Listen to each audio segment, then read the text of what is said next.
নবলক্ষ ধেনু, দ্বাদশ রাখাল কৃষ্ণ এবং বলরাম মা যশোদার সম্মুখে গিয়ে দাঁড়ালেন।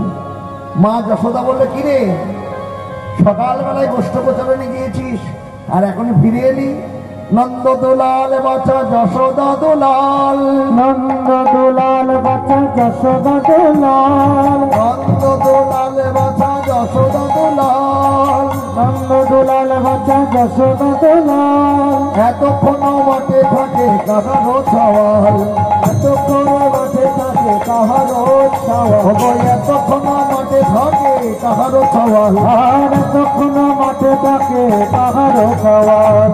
রতনপদী বলয়ে আইল নন্দরানী, রতনপদী বলয়ে আইল নন্দরানী, রতনপদী বলয়ে আইল নন্দরানী, রতনপদী বলয়ে আইল নন্দরানী।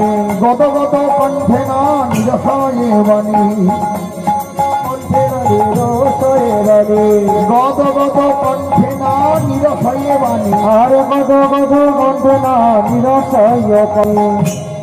মা রামকৃষ্ণকে সামনে দাঁড় করিয়ে, রাম এবং কৃষ্ণ, কৃষ্ণ এবং বলরামকে সম্মুখে দাঁড় করিয়ে আরতি করে গো, আরতি করে গো, আরতি করে গো, আরতি করে গো। রাম কৃষ্ণ রাজ আরতি করে গো, রাম কৃষ্ণ রাজ আরতি করে গো, রাম কৃষ্ণ রাজ আরতি করে গো। রাম কৃষ্ণ উলুধ্বনি জয়ের ধ্বনি, রাম কৃষ্ণ রাম কৃষ্ণ রাজ আরতি করে গো।